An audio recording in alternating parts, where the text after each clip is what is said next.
Halo, assalamualaikum warahmatullahi wabarakatuh. Halo teman-teman semuanya, selamat datang kembali di channel YouTube Siti Khotimah Lia. Ada banyak request dari teman-teman semuanya ya, Sobat Peranata Laboratorium Kesehatan, tentang prediksi soal dan pembahasan P3K tahun 2022. Langsung aja, sesuai dengan request teman-teman, kali ini kita akan diskusi bareng tentang prediksi soal dan pembahasan P3K Jabatan Peranata Laboratorium Kesehatan (ATLM) atau Analis Kesehatan Part 1. Jangan lupa untuk like video ini dan subscribe channel YouTube Khotimah Lia.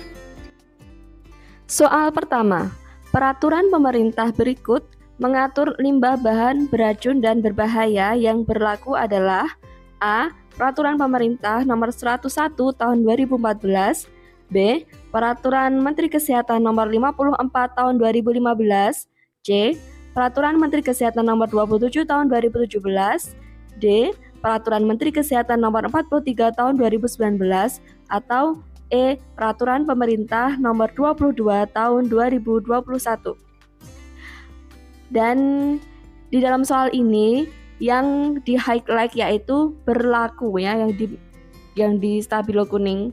Jadi di antara pilihan jawaban di bawah ini kita akan memilih peraturan pemerintah yang masih berlaku tentang bahan beracun dan berbahaya. Ini sesuai dengan FR soal P3K pada tahun sebelumnya, tapi pada tahun sebelumnya kata-kata berlaku ini tidak ada. Yang ada hanyalah peraturan pemerintah berikut yang mengatur tentang limbah bahan beracun dan berbahaya. Dan langsung saja untuk pembahasannya, kita akan berfokus, teman-teman bisa langsung lihat yang di highlight kuning ya, yaitu A. Peraturan Pemerintah Nomor 101 Tahun 2014 dan juga E. Peraturan Pemerintah Nomor 22 Tahun 2021.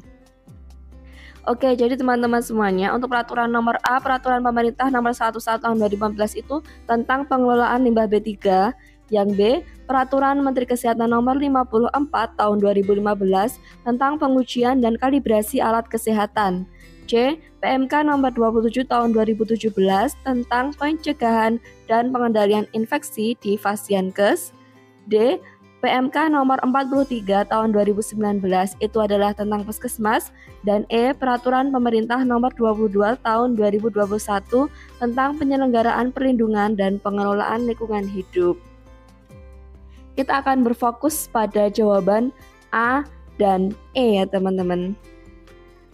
Oke, dan mengapa kita berfokus pada jawaban A dan E? Jadi di sini ada peraturan tentang perubahan mekanisme pengelolaan limbah B3 dengan terbitnya Peraturan Menteri LHK nomor 3 tahun 2021 dan Peraturan Menteri LHK nomor 6 tahun 2021. Oke, jadi ini itu membahas karena terbitnya Undang-Undang nomor 11 tahun 2020 atau lebih dikenal sebagai Undang-Undang Cipta Kerja, maka ada sekitar 80 undang-undang dan lebih dari 1.200 pasal dapat direvisi sekaligus hanya dengan satu Undang-Undang Ciptaker ini yang mengatur multisektor, termasuk yang menyangkut sektor lingkungan hidup, dan lebih khusus lagi terkait pengelolaan limbah B3 telah diterbitkan dua peraturan turunan dari Undang-Undang Ciptaker ini, yaitu 1. Peraturan Pemerintah Nomor 5 Tahun 2021 tentang penyelenggaraan perizinan berusaha berbasis resiko, dan Nomor 2, Peraturan Pemerintah Nomor 22 Tahun 2021 tentang penyelenggaraan perlindungan dan pengelolaan lingkungan hidup. Jadi, dua peraturan pemerintah ini diterbitkan pada 2 Februari 2021. Setelah terbitnya dua peraturan pemerintah ini, khususnya Peraturan Pemerintah Nomor 22 Tahun 2021, maka Peraturan Pemerintah Nomor 101 Tahun 2014 tentang pengelolaan limbah B3 dinyatakan tidak berlaku. Kemudian, pengelolaan limbah B3 ini dimasukkan dalam bab 7 dari Peraturan Pemerintah Nomor 22 Tahun 2021. Oleh karena itu, jawaban Dari soal ini karena ada highlightnya tulisannya berlaku, jawabannya adalah E. Karena peraturan pemerintah nomor 101 tahun 2014 tentang pengelolaan limbah B3 tidak berlaku lagi dan digantikan dengan peraturan pemerintah nomor 5 tahun 2021 dan peraturan pemerintah nomor 22 tahun 2021. Oke? Beda ya kalau kata-kata berlakunya itu dihilangkan dan soalnya itu hanya tentang pengelolaan limbah bahan beracun dan berbahaya, maka jawabannya teman-teman bisa menjawab A, peraturan pemerintah nomor 101 tahun 2014. Oke, lanjut nomor 2. Peraturan yang mengatur tentang Pusat Kesehatan Masyarakat adalah Peraturan Menteri Kesehatan nomor 43 tahun 2019, di mana PMK ini menggantikan PMK sebelumnya, yaitu Peraturan Menteri Kesehatan nomor 75 tahun 2014 tentang Pusat Kesehatan Masyarakat. Dua-duanya memang tentang puskesmas, tapi dengan begitu PMK nomor 75 tahun 2014 tidak berlaku lagi karena sudah digantikan dengan PMK nomor 43 tahun 2019. Dan di sini ada catatan, jadi aku buat ringkasan dari nomor 1 sampai 4. Peraturan Pemerintah nomor 101 tahun 2014 tentang pengelolaan limbah B3 digantikan oleh Peraturan Pemerintah nomor 5 tahun 2021 tentang penyelenggaraan perizinan berusaha berbasis risiko dan Peraturan Pemerintah nomor 22 tahun 2021 tentang penyelenggaraan perlindungan dan pengelolaan lingkungan hidup. Nomor 2, PMK nomor 43 tahun 2019 tentang Pusat Kesehatan Masyarakat menggantikan Peraturan Menteri Kesehatan nomor 75 tahun 2014 tentang Pusat Kesehatan Masyarakat. Selanjutnya nomor 3, Peraturan Menteri Kesehatan nomor 54 tahun 2015 tentang pengujian dan kalibrasi alat kesehatan, dan yang keempat yaitu PMK nomor 27 tahun 2017 tentang pencegahan dan pengendalian infeksi di Fasiankes. Oke, lanjut ke soal berikutnya, soal nomor 3. Seorang pasien datang ke rumah sakit untuk konsultasi dengan dokter. Setelah konsultasi, dokter menyarankan untuk melakukan pemeriksaan LED Westergren. Berapa jumlah darah dan antikoagulan yang dibutuhkan? A. 9 ml darah plus 1 ml natrium sitrat 3,2%. B. 4 ml darah dan 1 ml natrium sitrat 3,8%. C. 2 ml darah dan 0,5 ml natrium sitrat 3,8%. D. 2 ml darah dan 0,5 ml EDTA 10%. E. 1 ml darah dan 4 ml natrium sitrat 3,8%. Soal LED Westergren ini adalah soal yang sering keluar baik itu dalam rekrutmen CPNS maupun P3K. Ini memang sudah aku modifikasi sendiri, tapi intinya teman-teman harus menguasai materi tentang LED Westergren ya. Dan jawabannya adalah 2 ml darah plus 0,5 ml natrium sitrat 3,8%. Oke, pasti ada ya beberapa yang mengajukan pertanyaan yang sama antara B dan C. Itu sama-sama dengan perbandingan 4:1. Yang B 4 ml darah plus 1 ml natrium sitrat 3,8% dan C 2 ml darah plus 0,5 ml natrium sitrat 3,8%. Lalu kenapa jawabannya C? Jadi teman-teman, memang ini perbandingannya sama 4:1, tapi untuk efisiensi, dari segi efisiensi kita lebih memilih untuk jawaban C, 2 ml darah plus 0,5 ml natrium sitrat 3,8%. Teman-teman bisa melakukan penghematan pada sampling darah, terlebih kalau mengambil darah 4 ml darah, itu kan harus menggunakan needle dan volume darah yang cukup banyak juga. Dan ada pemeriksaan-pemeriksaan lain selain LED Westergren ini. Nah, kita akan boros pada sampling.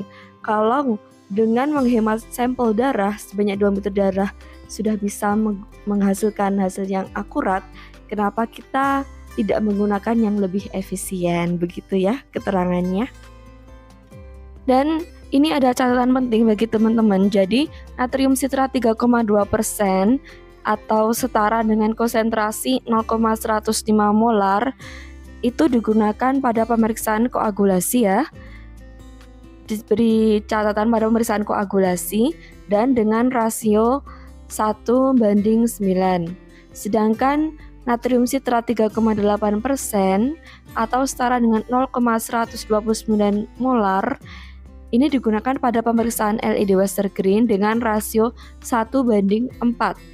Untuk referensi molaritasnya ini menggunakan referensi dari Henry's Clinical Diagnosis and Management by Laboratory Method e-book. Oke, kita refresh kembali tentang materi laju endap darah atau LED.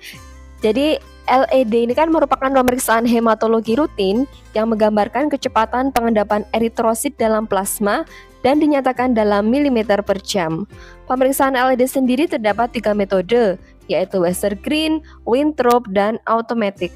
Tapi metode yang direkomendasikan oleh ICHH atau International Committee for Standardization in Hematology merupakan metode Westergren, di mana dalam metode Westergren ini antikoagulan yang digunakan adalah natrium sitrat 3,8%. Namun memang pada prakteknya terdapat beberapa laboratorium yang menggunakan darah EDTA dengan penambahan natrium klorida 0,9% dengan perbandingan darah dan NaCl 0,9% yaitu 4:1. Tapi teman-teman bisa buka sendiri ya ke jurnal atau ke referensi-referensi lain tentang perbandingan menggunakan natrium sitrat 3,8% dan natrium klorida 0,9% pada pemeriksaan LED Westergren. Lanjut, kita akan membahas tentang warna tabung soal nomor 4, yaitu warna tabung untuk pemeriksaan LED adalah A. Tabung tutup hitam, B. Tabung tutup kuning, C. Tabung tutup biru, D. Tabung tutup abu, atau E. Tabung tutup ungu. Jadi warna tabung ini merupakan hal yang wajib teman-teman kuasai ya, kunci, hal yang dasar untuk tes P3K maupun PNS. Dan jawabannya adalah tabung tutup hitam untuk pemeriksaan LED yang A, karena jika sesuai PMK, maka dalam PMK-nya itu menggunakan tabung tutup hitam yang mengandung antikoagulan natrium sitrat 3,8% dengan 1 bagian sitrat berbanding dengan 4 bagian darah. Tapi memang bisa menggunakan antikoagulan EDTA. Bila teman-teman menggunakan natrium klorid 0,9%, dapat juga menggunakan tabung ungu. Lanjut soal nomor 5, yaitu tabung untuk pemeriksaan koagulasi adalah A. Tabung tutup merah, B. Tabung tutup kuning, C. Tabung tutup biru, D. Tabung tutup abu, atau E. Tabung tutup ungu. Jawabannya adalah C. Tabung tutup biru. Pemeriksaan koagulasi menggunakan tabung tutup biru, di mana tabung tutup biru ini berisi antikoagulan natrium sitrat 3,2% dengan perbandingan 1 bagian sitrat berbanding dengan 9 bagian darah.